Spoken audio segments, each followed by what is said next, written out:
राधे राधे दोस्तों, यह खबर इस बात को बताने के लिए काफ़ी है कि ईरान के अंदर महिलाओं की कैसी दुर्गति है, कितनी भयावह स्थिति है। मतलब आप डर देखिए, ये महिलाएं ईरान के फुटबॉल टीम की महिलाएं हैं। ये लोग ऑस्ट्रेलिया गई थी फुटबॉल खेलने के लिए। वहां पर इन लोगों ने नेशनल एंथम नहीं गाया ईरान का, उसका बायकॉट किया। नतीजा देखिए, डर इतना बैठ गया है इनके अंदर कि ये अब ईरान जाना नहीं चाहती हैं। इनमें से कई महिलाओं ने, इनफैक्ट 5 महिलाओं ने ऑस्ट्रेलिया सरकार से रिक्वेस्ट किया, भाई साहब कि हमें वीज़ा दे दो, हम यहीं पे रुकना चाहते हैं, क्योंकि हमें डर है कि अगर हम अगर हम ईरान गए तो फिर वहां पर या तो हमें सूली पे टांग दिया जाएगा या फिर हमारे साथ बदसलूकी की जाएगी, बहुत खतरनाक वाला पनिशमेंट दिया जाएगा। नतीजा, ऑस्ट्रेलिया की सरकार ने 5 महिलाओं को, जिन्होंने वीजा का डिमांड किया था, जिन्होंने असीलम मांगा था ऑस्ट्रेलिया की सरकार से, उनको दे दिया है भाई। और ऑस्ट्रेलिया की सरकार यह बोल रही है कि हम बाकियों को भी देने के लिए तैयार हैं, लेकिन वो मांगे तो सही। और जो नहीं मांग रही हैं, जो खबरें आ रही हैं, जो रिपोर्ट आ रही है, वो केवल इस डर से नहीं मांग रही हैं कि भाई साहब अगर उन्होंने मांग लिया तो उनकी फैमिली को बहुत बुरी तरीके से ईरान में प्रताड़ित किया जाएगा।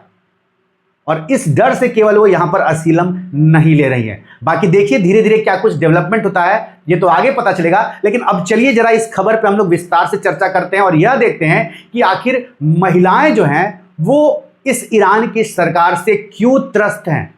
बहुत सारे कारण हैं। सबसे पहले इस खबर पे जरा विस्तार से भाई चर्चा कर लेते हैं। तो यहां पर देखिए पूरे पिक्चर से है तो आपको अच्छे तरीके से समझ में आ जाएगा क्या माजरा था। मैंने आपको बता दिया कि भाई साहब इन लोगों ने, जैसे ही एशिया कप शुरू हुआ, पहला मैच इनका साउथ कोरिया के साथ था, आई थिंक, हाँ शायद। अब इन्होंने वहां पे नेशनल एंथम नहीं गाया। क्यों नहीं गाया? क्योंकि इन्होंने विरोध करना था। एक इंटरनेशनल मंच होता है ना, तो वहां पर आप चाहते हैं कि विरोध करें ताकि आप ज्यादा से ज्यादा अटेंशन बटोर सकें, ताकि आप पे जो है दुनिया की नजर जाए। अब ऐसे ही नहीं अटेंशन पाने के लिए भाई, ये लोग त्रस्त थी वहां पे, तो इन्होंने नेशनल एंथम नहीं गाया। उसके पीछे का एक और कारण जो निकल के सामने आ रहा है वो यह है कि जो नेशनल एंथम ईरान का है उसमें कई सारे जो पार्ट्स हैं, उसमें जो खामनेई था उसके हस्तक्षेप थे, उसने लिखवाए थे, उसके मुताबिक थे। तो इस कारण से इन्होंने विरोध किया। साथ साथ जो खामनेई की सरकार थी उसका इन्हें विरोध करना था, और इसी कारण से इन्होंने नेशनल एंथम नहीं गाया। अब नेशनल एंथम तो उस समय नहीं गाया, और सब पूरी महिला टीम ने नहीं गाया भाई, इनके कोच ने भी नहीं गाया, सबने विरोध किया ईरान की सरकार का। अब उस समय तो विरोध किया, लेकिन बाद में डर बैठ गया। डर बैठ गया तो क्या हुआ, जो कुल महिला टीम गई थी उनमें से 5 महिलाओं ने यहां पर क्या किया, इन्होंने भाई साहब असीलम मांगा।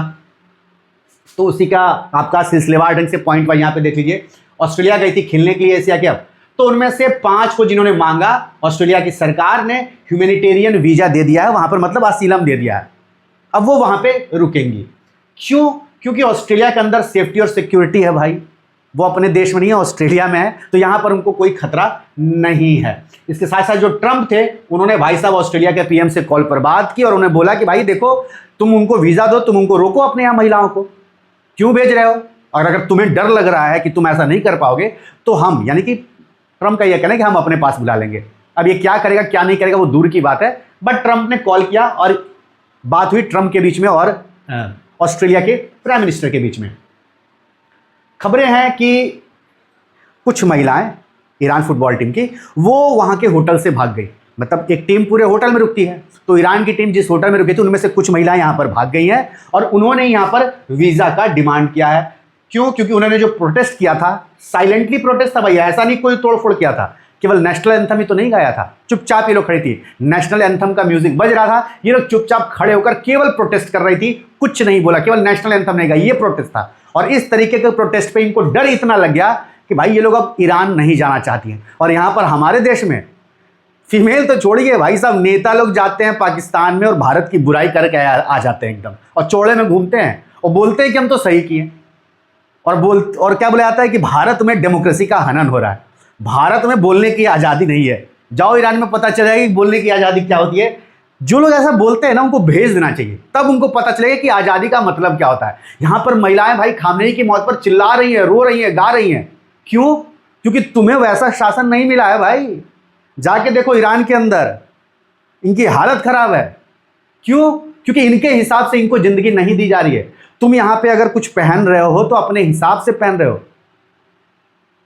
सरकार तुम पे नहीं थोप रही है भाई, तुमको जैसे जाना है, जिसके साथ जाना है, जो करना है तुम करो, सरकार का कोई हस्तक्षेप नहीं है। ईरान में सरकार का हर चीज में हस्तक्षेप है, खासकर महिलाओं की बात करें तो उनको सेकंड सिटीजन वहां पर ट्रीट किया जाता है, अधिकार नहीं दिए जाते हैं।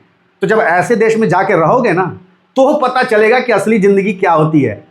यहां पर तो खूब मौज मार रहे हो और प्रोटेस्ट भी कर रहे हो, वहां पर जाओ पता चल जाएगा, फिर नहीं कोई रोएगा धोएगा खामने की मरने पर।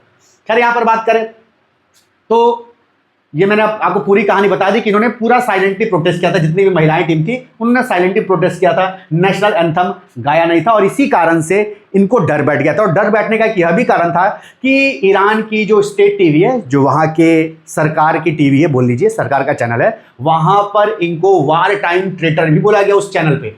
अब सरकार का चैनल है और वहां पर इनको वार टाइम ट्रेटर बोल देगा कोई, तो ऑब्वियस सी बात है ये खबर तो इन तक पहुंचेगी।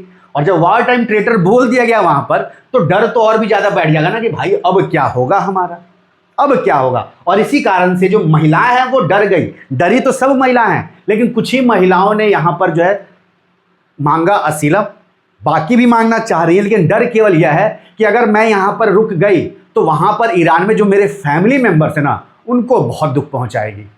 तो या तो ये देखिए अभी क्या कुछ डेवलपमेंट होगा कोई नहीं जानता, या तो ये वहां पर जाएंगे और फैमिली के साथ मिलकर जो झेलना होगा सब साथ झेलेंगे, या फिर देखिए आगे क्या होता है, ये रुक जाती हैं फिर वो फैमिली वहां पर केवल झेलेंगी। खैर बात करें, एक रिपोर्ट आई, रिपोर्ट में यह पता चला कि भाई साहब जो कुल ईरान की महिलाएं जिस होटल में रुकी थी उसमें से 7 महिलाएं जो है वो होटल से भाग गई, जिसमें से 5 जो है उन्होंने असीलम के लिए अप्लाई किया भाई साहब ऑस्ट्रेलिया के पुलिस के पास, और उन 5 को यहां पर असीलम दे दिया गया, ह्यूमैनिटेरियन वीजा दे दिया गया। बाकी 2 जो महिलाएं हैं वो कहां गई ये अभी भी नहीं पता है, कहां गई अभी भी नहीं पता है खबरों के मुताबिक। अब ये जो 5 महिलाएं भागी उनमें से बात करें तो 3 जो हैं जो कि सेफली वहां पर अब पहुंच गए, 3 जो महिला जिनको कि वहां पर ऑस्ट्रेलिया में असीलम मिल चुका है, उनमें 3 महिलाओं की जो फैमिली है, 3 प्लेयर्स की जो फैमिली है, उनको भाई साहब ईरान के अंदर अब प्रताड़ित किया जा रहा है, थ्रेटन किया जा रहा है, धमकाया जा रहा है, बाकी जो किया जा रहा होगा भगवान जाने। तो ये खबर निकलकर सामने आ रही है। तो आप लोग समझ सकते हैं कि महिलाएं आखिर क्यों डरी हुई है, कितने स्ट्रिक्ट हैं भाई। और इंडिया में तुम गाली दे के आ जाओ भाई देश को, देश के बाहर कोई फर्क नहीं पड़ेगा, कोई कुछ नहीं बोलने वाला यहाँ पर। और ऊपर से बोले जाते हैं कि यहाँ पर बोलने की आज़ादी नहीं, और कैसी आज़ादी चाहिए भाई, जाओ ईरान में रह लो पता चल जाएगा, पाकिस्तान में रह लो पता चल जाएगा आज़ादी क्या होती है। इसके अलावा बात करें तो जब ये पूरी घटना हो गई, इन्होंने नेशनल एंथम वगैरह नहीं गाया, तो खबरें यह हैं कि जो ईरान के फुटबॉल टीम के डायरेक्टर हैं यहाँ पर मेहदी ताज, ये भाई साहब आना चाहें, ये ईरान में थे, वहां से ऑस्ट्रेलिया आना चाहे ताकि पूरी टीम को ये ले जा सके, क्योंकि टीम के अंदर डर का माहौल था। तो ये पूरी टीम को ऑस्ट्रेलिया से वापस ईरान ले जाने के लिए यहाँ पर आना चाहते थे ऑस्ट्रेलिया में, लेकिन भाई साहब ऑस्ट्रेलिया की सरकार ने इनको वीजा देने से ही मना कर दिया कि ना भैया तुम नहीं आओगे। तो फिर जो वहाँ पे असिस्टेंट वाइस प्रेसिडेंट थी वो यहाँ पर आई हैं और इनका जो है ये फिलहाल आई हैं और ये बातचीत जो भी कर रही होंगी चल रहा होगा। अब सवाल यह उठ रहा है कि ये जो महिलाएं हैं ये आखिर ईरान के इस सरकार के खिलाफ क्यों प्रोटेस्ट कर रही हैं, क्या आखिर कारण है भाई। तो यहाँ पर देखिए, आप लोगों को याद होगा आज से 2-3 साल पहले 2022 में माशा अमीनी, ये एक महिला थी भाई, इनको वहां की पुलिस ने, जिसको कि वो लोग मोरालिटी पुलिस बोलते हैं, आप लोग देखिए यहाँ पर नाम लिखा होगा, ये मोरालिटी पुलिस है। ये क्या काम करती है, ये ईरान के अंदर महिलाओं पे ही नजर रखती है कि भाई महिलाएं जो है वो प्रॉपर तरीके से ड्रेस पहनी है कि नहीं पहनी है, जिस ड्रेस में इनको वहां पे रखा गया है वो प्रॉपर तरीके से वो कंडक्ट कर रही है कि नहीं कर रही है, जिस हिसाब से वहां पे सरकार ने बोला। इनका पूरा काम वही होता है भाई साहब, हर जगह पूरे ईरान में ये फैले हुए हैं। तो क्या क्या उन्होंने माशा अमीनी को पकड़ लिया कि भाई तुम हिजाब नहीं पहने थे, तुम प्रॉपर ड्रेस में नहीं थे, और खबरें आई कि बाद में वो मर गई। पता चला कि जब इनको पकड़ा वहां की मोरालिटी पुलिस ने तो खूब मारा, इतना मारा कि ये कोमा में चल गई और उसके बाद इनकी मौत हो गई। इनकी मौत के बाद वहां पर गुस्सा फूटा लड़कियों के अंदर, पुरुष भी शामिल थे यहाँ पर, लड़कियां औरतें खूब गुस्सा फूटा और उन्होंने पूरा एक मूवमेंट लॉन्च किया, पूरा जो है प्रदर्शन शुरू किया जिसका नाम दिया गया वुमेन लाइफ फ्रीडम, और दबा के ये प्रोटेस्ट हुआ। और ये प्रोटेस्ट तब भी हुआ, तब तो बहुत भयानक पैमाने पे हुआ, पहले से महिलाएं करते आई थी और आज भी कर रही हैं। और ये जो प्रोटेस्ट महिलाएं कर रही थी तब या फिर आज या फिर पहले, उसका कारण यही है। एक कारण है कि वहां पर मैंडेटरी हिजाब कर दिया गया, मतलब महिलाएं हिजाब पहनेगी, कंपलसरी है। भारत में कंपलसरी सरकार ने नहीं किया, आपको पहनना है पहनिए, नहीं पहनना है नहीं पहनिए, वो आपकी मर्जी पर है, सरकार नहीं थोप रही है यहाँ पर। आप अपने धर्म गुरुओं के हिसाब से जो करना करिए, वो आपकी मन है, आपका मन है। लेकिन वहां पे सरकार ने मैंडेटरी कर दिया भाई साहब कि आपको पूरी बॉडी ढकनी है, मैंडेटरी हिजाब पहनना है, और उसके लिए पूरा स्ट्रिक्ट लॉ जो है वो बुरी तरीके से इन्फोर्स करते हैं। नहीं पालन करने पे जो मोरालिटी पुलिस है वो दबाकर पीटती है, बहुत पनिशमेंट देती है। तो इस कारण से महिलाएं एकदम आजिज हो गई, परेशान हो गई कि भाई ये क्या है, ये क्या हमारे साथ बर्ताव कर रहा है, हम कोई जानवर हैं क्या? कोई जानवर के साथ भी ऐसे बर्ताव नहीं करता है जो कि हमारे साथ ईरान के अंदर महिलाओं के साथ किया जा रहा है। तो कई सारी महिलाएं इसका विरोध। दूसरा भाई, जेंडर इनइक्वालिटी बहुत ज्यादा, इनको सेकंड क्लास सिटीजन की तरह ट्रीट किया जाता है। चाहे वो डाइवोर्स का मैटर हो, चाहे वो कोई मैटर हो, कस्टोडियन का मैटर हो, इनको सेकंड क्लास ट्रीट किया जाता है। और ये बिल्कुल पहले कुछ और था, 1979 के पहले। 1979 में जब इनकी सरकार आती है तो कुछ और हो जाता है। इस कारण से महिलाएं इस कारण से भी चिड़ी हुई हैं। उसके अलावा ह्यूमन राइट्स, इनके खिलाफ कोई ह्यूमन राइट्स नहीं है भाई। दबा के ह्यूमन राइट्स का उल्लंघन करती है सरकार महिलाओं के खिलाफ, कोई ह्यूमन राइट नहीं है। इस कारण से भी ये बहुत ज्यादा परेशान है, पीटा जाता है, घसीटा जाता है, भला बुरा बोला जाता है, बुरी तरीके से ट्रीट किया जाता है। तो क्या ही ह्यूमन राइट भाई, क्या ही ह्यूमन राइट। इसके अलावा बात करें गवर्नमेंट के अंदर जो करप्शन वगैरह, इकोनॉमिक मिसमैनेजमेंट है जो इनकी नहीं पटती है यूएसए से। खैर अब इसको हम लोग यहाँ पे ऐड ना भी करें तो अच्छा है, क्योंकि जरूरी नहीं कि हमारी यूएसए के साथ पटे, और यूएसए के साथ नहीं पटा तो क्या है, इन पे सैंक्शन लग गया है। इन पे सैंक्शन लग गया तो भाई वहां की इकोनॉमी धराशायी हो रही है। तो इकोनॉमी जो धराशायी हो रही है उस कारण से भी जो है काफी जनता नाराज है, महिलाएं नाराज हैं। जो करप्शन फैला हुआ है उसकी वजह से बहुत ज्यादा नाराजगी है, और इस कारण से भी वो प्रोटेस्ट था। इसके अलावा बात करें तो youth led resistance and unity, mobilization, new generation, cross border solidarity, ये सब कुछ था। मतलब जो नई महिलाएं आ रही हैं उनको तो और आज़ादी चाहिए, और वो तो भाई साहब ये चीज़ देख के एकदम सन्न रह जाए कि ये क्या बवाल है भाई कि हमको हिजाब में रहना है, ऐसे रहना है। वो दुनिया भर के वीडियोस देख रही हैं, वो ईरान के पुराने वीडियोस देख रही हैं, मम्मियों से कहानियाँ सुन रही हैं, दादियों से कहानियाँ सुन रही हैं कि भाई पहले तो हमारे यहाँ ऐसा था ही नहीं, 1979 से पहले हम तो बड़ी आज़ाद से घूमते थे, लेकिन अब देखो कैसा हो गया। तो इस कारण से क्या हुआ, जो यूथ अब हो रहे हैं, जो यूथ महिलाएं, वो भी बड़ा बवाल काटी। तो ये वो सारे कारण आप लोग देख सकते हैं जिसकी वजह से वो लोग त्रस्त हो गए और इस रिजीम को चेंज करना चाहते हैं, और इसी कारण से वो प्रोटेस्ट करती हैं। और जब इंटरनेशनल मंच हो तो भाई वहां पे कौन प्रोटेस्ट नहीं करता है, ताकि जो मैसेज है वो दूर तक पहुंचे, दुनिया देखे कि हम कितने परेशान हैं। और इसी कारण से जब यहाँ पे फुटबॉल की महिलाओं को वो मंच मिला तो उन्होंने प्रोटेस्ट किया, क्योंकि यूएस ईरान वॉर भी चल रहा है, और इससे बढ़िया टाइम क्या ही हो सकता है प्रोटेस्ट करने का। अब यहाँ पर देखिए, ये बड़ा अच्छा एक पिक्चर है। इस पिक्चर में आपको समझ में आएगा कि 1979 से पहले और उसके बाद क्या अंतर था ईरान में महिलाओं के लेकर, क्या डिफरेंस था। 1979 से पहले बात करें तो सोसाइटी बिल्कुल मॉडर्नाइज थी, वेस्टर्न स्टाइल था, एकदम इस तरीके से समझिए, ये वाला 1979 का, और ये देखिए ये है यहाँ पर आज के 1979 के बाद का आज का। तो ये फर्क आ चुका है।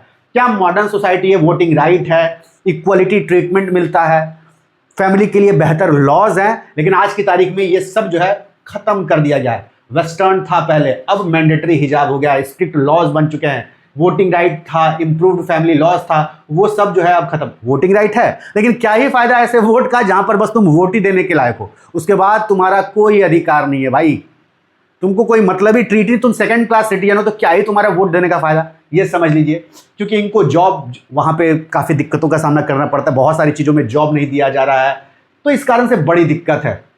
प्रोफेशनल करियर का पहले इंकरेजमेंट मिलता था, अब तो भाई जेंडर इनइक्वालिटी है, तो क्या प्रोफेशनल करियर, घर में रहो, बाहर जाना है तो किसी मर्द के साथ निकलो, देश से बाहर जाना है तो इससे पूछ के निकलो, उससे पूछ के निकलो, मतलब बड़ी तामझाम। और इसी कारण से जो महिलाएं थी वो त्रस्त थी। पहले क्या था, कहीं भी उठो बैठो, दोस्त के साथ बैठो, कोई दिक्कत नहीं। अब दोस्त के साथ अकेले किसी दोस्त के साथ पकड़ेगा तो पेल दिए जाओगे वहां बुरी तरीके से। तो इस कारण से ये डिफरेंस आ गया 1979 से पहले और 1979 के बाद। और इसी कारण से जो महिलाएं वो और त्रस्त है, क्योंकि बीत किस पे रहा है, उन महिलाओं पे बीत रहा है जिन्होंने 1979 से पहले अच्छी जिंदगी दी थी। अचानक से 1979 में इस्लामिक रिवॉल्यूशन होता है, जहां पर खामनेई की सरकार आती है, इसके मतलब की सरकार आती है, और वहां से सब कुछ धीरे धीरे चेंज आता है, स्ट्रिक्ट लॉज आ जाते हैं, महिलाओं पे अत्याचार शुरू हो जाता है। ये मोरालिटी पुलिस इधर बीच आ गई, इन्होंने बना दिया, वो उन पे और बुरी तरीके से नजर रख रहे हैं। तो इन कारणों से जो महिलाएं थी वो पूरी तरीके से त्रस्त हुई।